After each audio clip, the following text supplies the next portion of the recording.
Hello student, मैं Rakesh Kashyap sir YouTube के इस चैनल में आपका स्वागत करता हूं।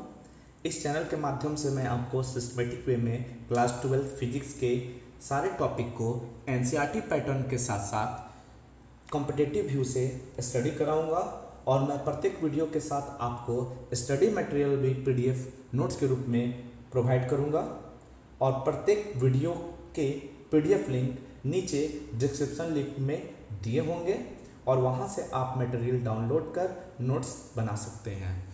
तो क्लास 12 का पहला चैप्टर इलेक्ट्रोस्टैटिक है जो आज हम लोग स्टडी करेंगे। तो इलेक्ट्रोस्टैटिक को डिटेल में स्टडी करने से पहले हम लोग इलेक्ट्रिसिटी के बारे में जान लेते हैं।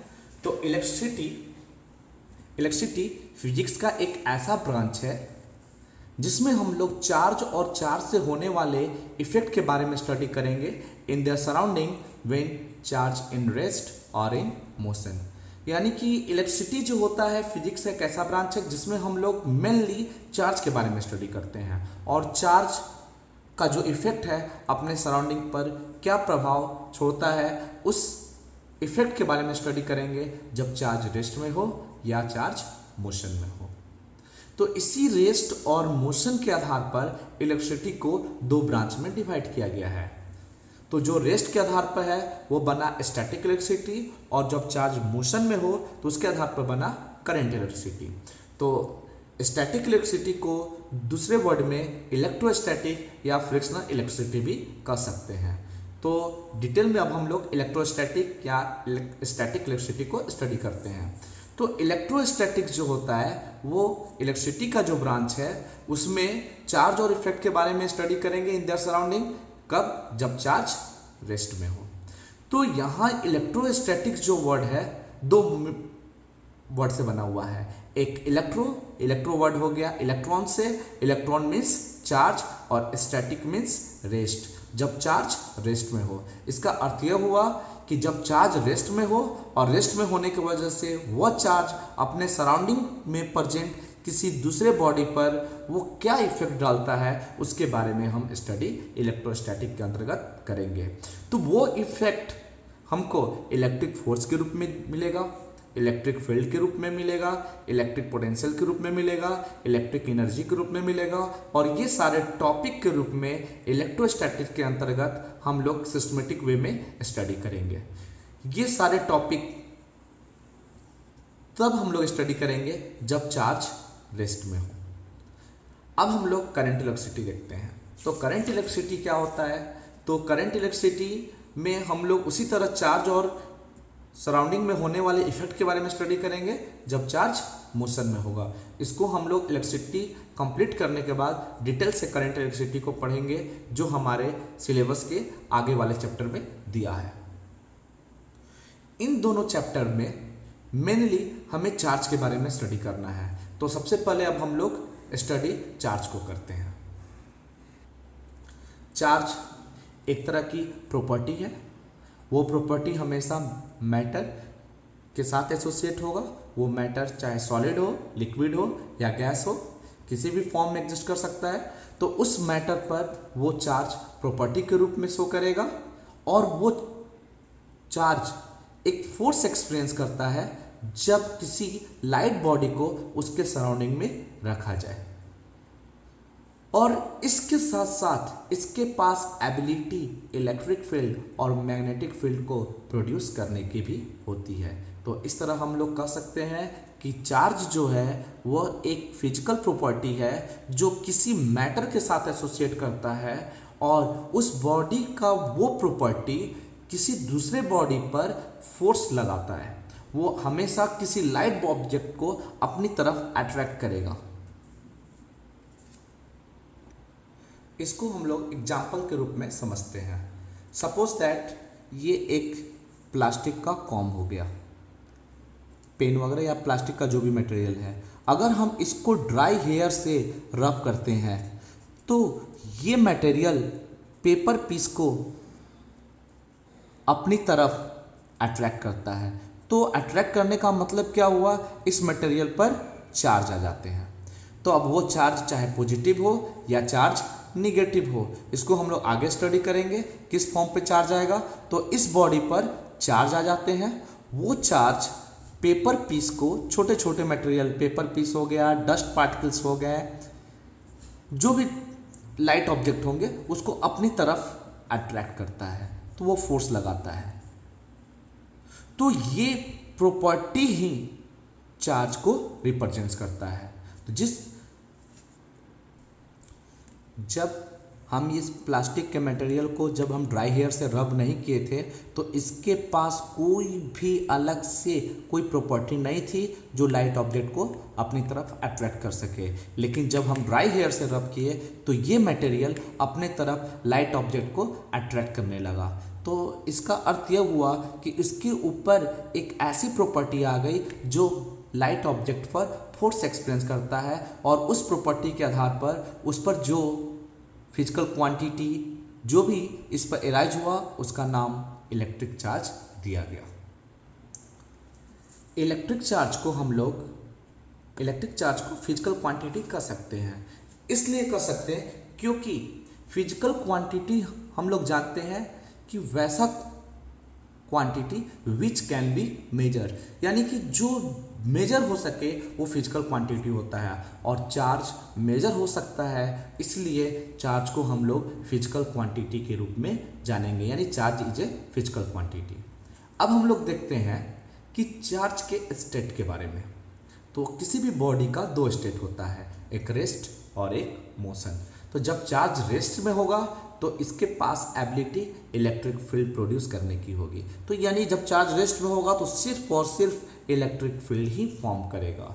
लेकिन जब चार्ज मोशन में होगा तो मोशन दो तरह के होते हैं, एक यूनिफॉर्म मोशन और दूसरा नॉन यूनिफॉर्म मोशन। तो जब चार्ज यूनिफॉर्म मोशन में होगा तो सिर्फ दो प्रॉपर्टी आएगी, एक इलेक्ट्रिक फील्ड और एक मैग्नेटिक फील्ड प्रोड्यूस करेगा। लेकिन जैसे ही चार्ज नॉन यूनिफॉर्म यानी एक्सेलरेटेड मोशन में हो जाएगा तो चार्ज इलेक्ट्रिक फील्ड और मैग्नेटिक फील्ड तो प्रोड्यूस करेगा ही, साथ में अब एनर्जी का रेडिएशन होगा इलेक्ट्रोमैग्नेटिक वेव के फॉर्म में।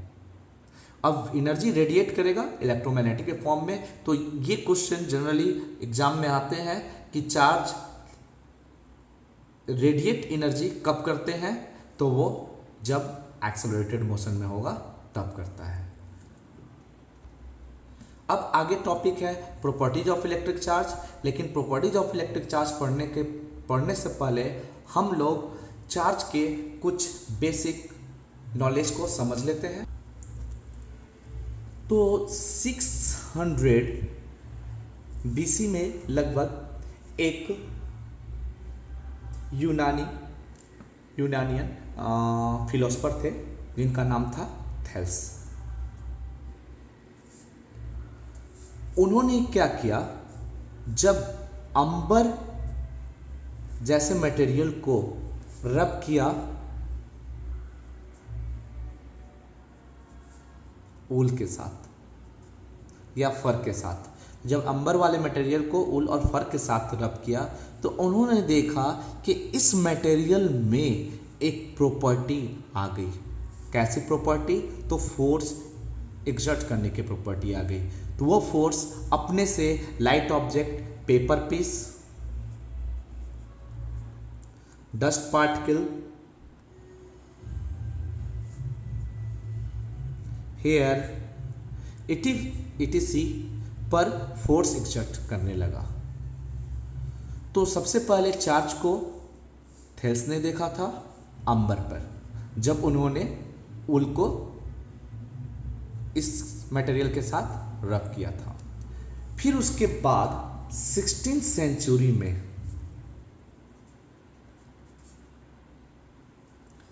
सेंचुरी में एक साइंटिस्ट थे सर विलियम गिलबर्ट। उन्होंने ये बताया कि बहुत सारे ऐसे भी मटेरियल हैं जो दूसरे सब्सटेंस से रब करने पर अपने से लाइट ऑब्जेक्ट को अट्रैक्ट करते हैं, जैसे glass, ebonite, sulphur, etc. They are rubbed with wool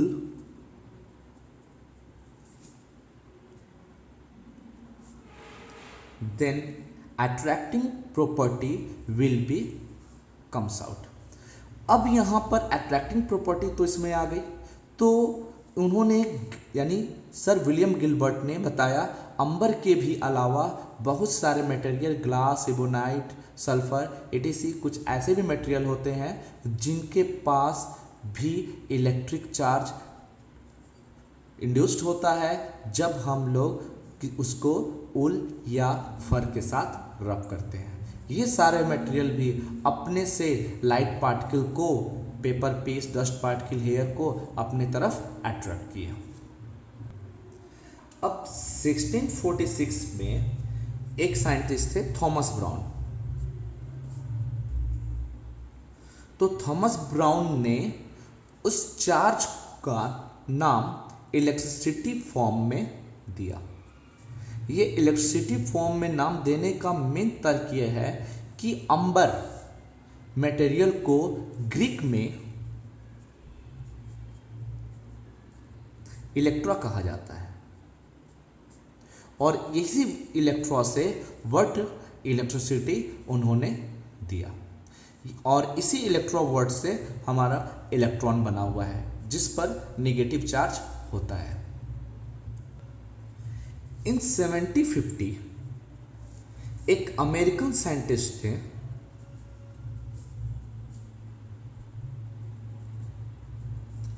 Benjamin Franklin.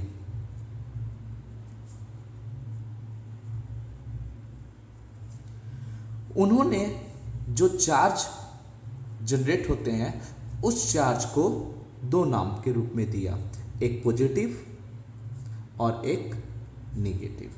तो इस चार्ज का नाम पॉजिटिव और नेगेटिव अमेरिकन साइंटिस्ट बेंजामिन, यानी चार्ज को पॉजिटिव और नेगेटिव देने का मेन श्रेय बेंजामिन फ्रैंकलिन को जाता है। लेकिन जब हम पॉजिटिव और नेगेटिव नहीं जानते थे तो उससे पहले चार्ज का नाम विट्रियस और रेजिनियस हुआ करता था। तो विट्रियस चार्ज और दूसरा रेजिनियस चार्ज। तो बेंजामिन फ्रैंकलिन के पॉजिटिव और नेगेटिव चार्ज नाम देने से पहले चार्ज को दो रूप में, विट्रियस और रेजिनियस। तो विट्रियस ऑब्जेक्ट पर जो चार्ज प्रेजेंट हुआ वो पॉजिटिव हो गया और रेजिनियस ऑब्जेक्ट पर जो चार्ज प्रेजेंट हुआ वो नेगेटिव हो गया। और एक मेन इंपॉर्टेंट पॉइंट हम लोग ये देखते हैं, चार्ज प्रॉपर्टी में हम लोग पढ़ेंगे चार्ज दो तरह के होते हैं।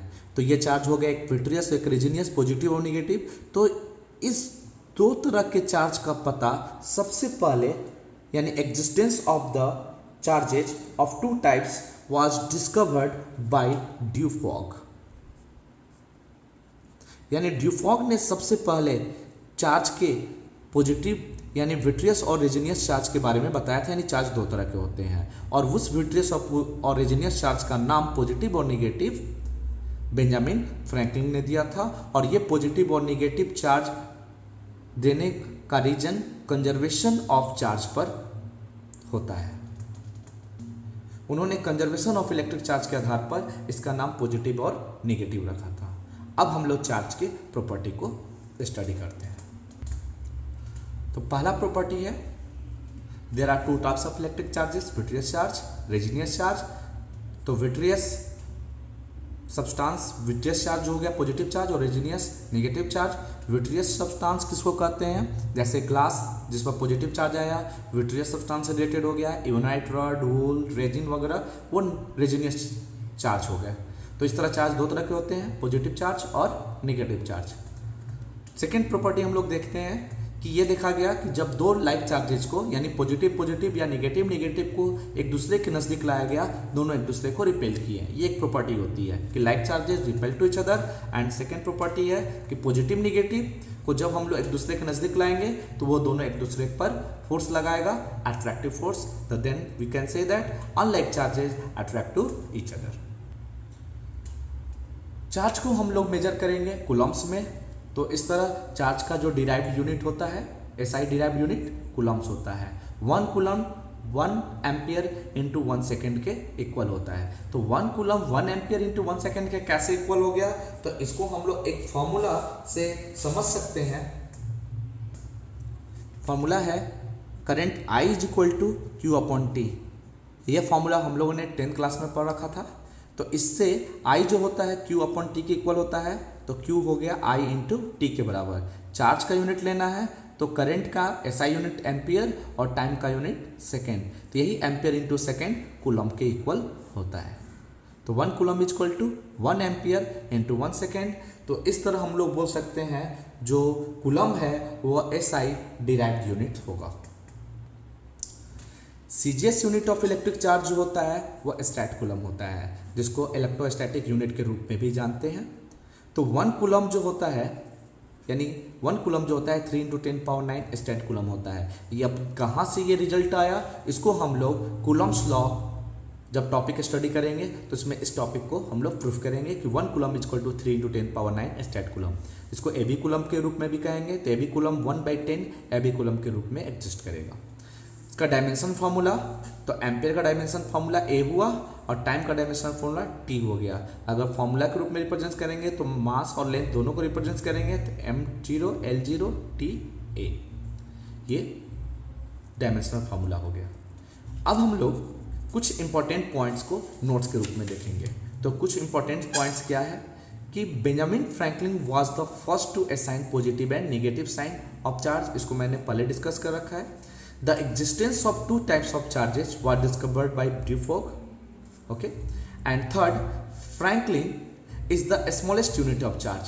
ये बात ध्यान रखिएगा, फ्रैंकलिन जो होता है जिसको इलेक्ट्रोस्टैटिक यूनिट के रूप में भी कहते हैं चार्ज के फॉर्म में, चार्ज का सबसे स्मॉलेस्ट यूनिट है और फैराडे जबकि लार्जेस्ट यूनिट है।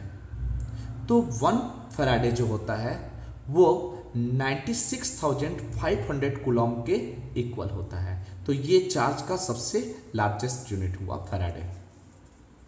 इलेक्ट्रोस्टैटिक यूनिट यानी ESU ऑफ चार्ज को हम लोग स्टैट कूलम या फ्रैंकलिन भी कहते हैं। तो यानी सब Franklin smallest unit of charge होता है। अब हम लोग पढ़ते हैं 5th property, charge is transferable. अब ट्रांसफरेबल ऑफ चार्ज के बारे में पढ़ेंगे। तो चार्ज किसी बॉडी से दूसरे बॉडी पर ट्रांसफर हो सकता है। मान लिया ये एक न्यूट्रल बॉडी है। अगर ये न्यूट्रल बॉडी है तो अगर हम इस बॉडी को किसी चार्ज बॉडी के साथ कांटेक्ट में रखते हैं, मान लीजिए इस चार्ज बॉडी पर निगेटिव चार्ज प्रेजेंट होगा, तो अगर इस निगेटिव चार्ज वाले बॉडी को इस बॉडी के साथ फिजिकली कांटेक्ट में रखेंगे तो इस बॉडी पर मौजूदा इलेक्ट्रॉन इस बॉडी की ओर यानी अनचार्ज बॉडी की ओर ट्रांसफर होने लगता है, यानी कि इस बॉडी पर भी चार्ज आ जाता है। तो ये बॉडी पर चार्ज इस इलेक्ट्रॉन के ट्रांसफर होने के वजह से आता है। तो इस तरह कह सकते हैं कि जो चार्ज है वह ट्रांसफरेबल होता है, जो चार्ज बॉडी से अनचार्ज बॉडी की ओर ट्रांसफर होता है। Hence, we can say that if the charged body is put in contact with an uncharged body, then uncharged body get charged due to the transfer of electron from one body to other body.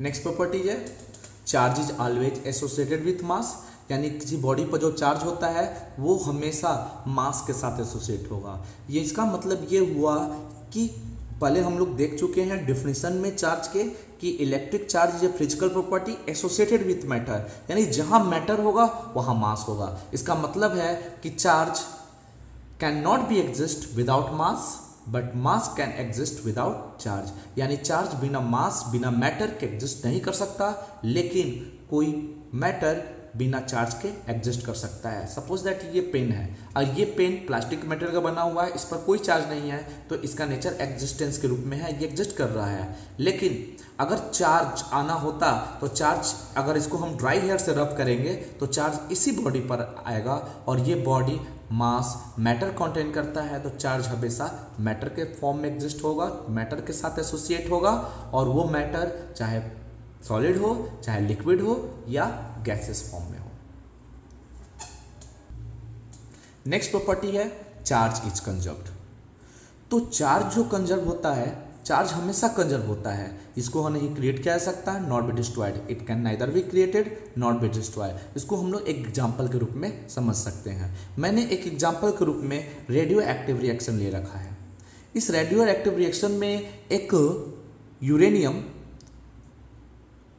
Nuclear reaction में एक uranium है जिसका atomic number 92 और mass number 238 है।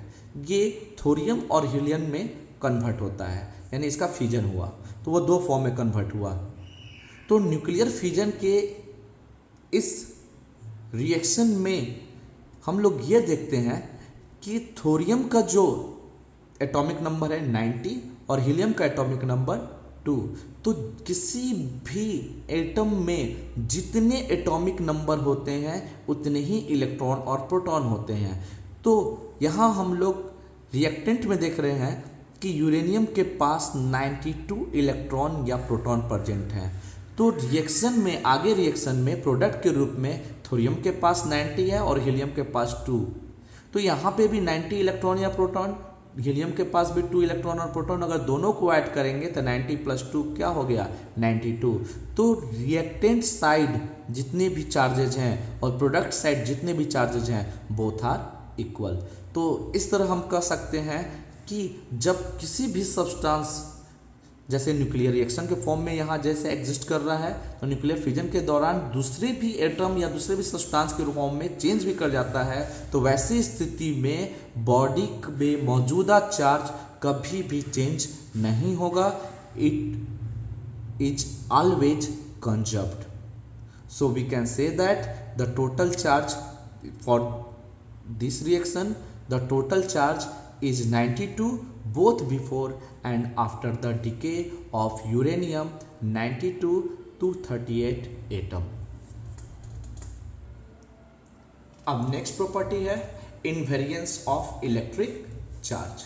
अब charge के invariance property को पढ़ते हैं। इनवेरिएंस ऑफ चार्ज ये बताता है कि जब भी चार्ज को किसी भी स्पीड, वो स्पीड या तो स्पीड ऑफ लाइट के कंपेरेबल हो, जब हम लोग प्रोजेक्ट करेंगे तो इस चार्ज पार्टिकल पर मौजूदा चार्ज कभी भी चेंज नहीं करेगा, लेकिन उस चार्ज पार्टिकल का जो मास होगा वो वैरी करेगा। तो मास वैरी कर सकता है लेकिन चार्ज वैरी नहीं करेगा। तो आइंस्टीन की थ्योरी ऑफ रिलेटिविटी ये कहता है कि जब किसी बॉडी को या पार्टिकल को लाइट के कंपेरेबल स्पीड से प्रोजेक्ट करते हैं तो उस पार्टिकल का मास स्पीड के बढ़ने के साथ साथ मास भी बदलता है, बढ़ने लगता है, और उस मास को हम लोग इस रिलेशन से कैलकुलेट कर सकते हैं।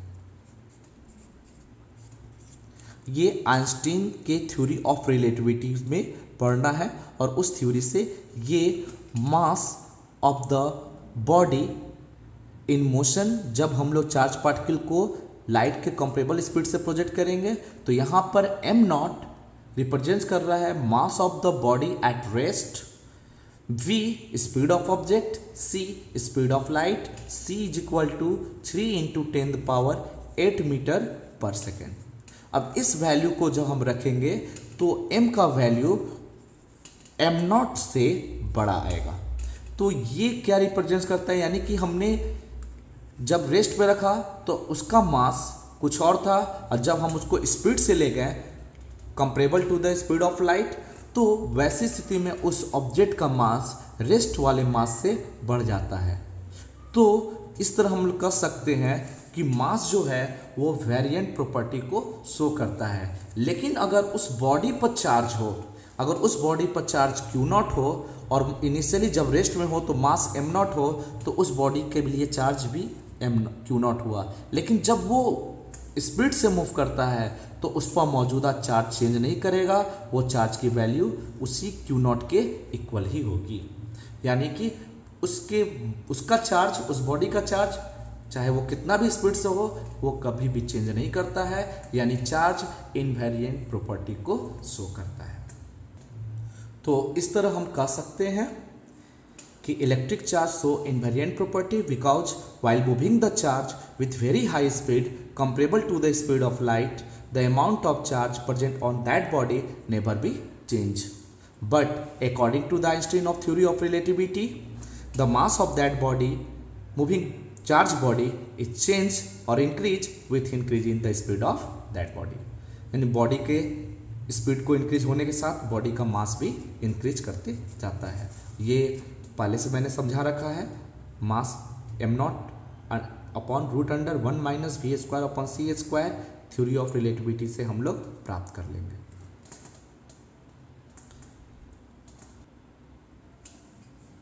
अब नेक्स्ट प्रॉपर्टी देखते हैं, charge reside on the surface of conductor.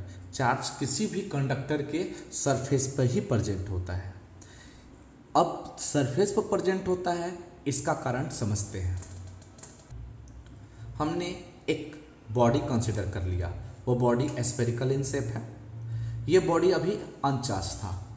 जब हम किसी दूसरे चार्ज बॉडी के साथ इस पर कांटेक्ट में लाते हैं, इस बॉडी को दूसरे चार्ज बॉडी के साथ कांटेक्ट में लाते हैं, तो ये बॉडी पर चार्ज आ जाता है। वो बॉडी पर चार्ज किस आधार पर आएगा, तो ट्रांसफर के मेथड से। तो इस पर मौजूदा चार्ज वो इस बॉडी पर ट्रांसफर होने लगेगा और इस बॉडी को चार्ज कर देगा। तो इस तरह ये बॉडी चार्ज हो जाता है। तो अगर इस बॉडी पर अगर चार्ज आते हैं तो वो सारे चार्ज रेस्ट में होते हैं और सरफेस पे ही मैक्सिमम चार्ज रिसाइड्स करता है। इसके बारे में हमें समझना है।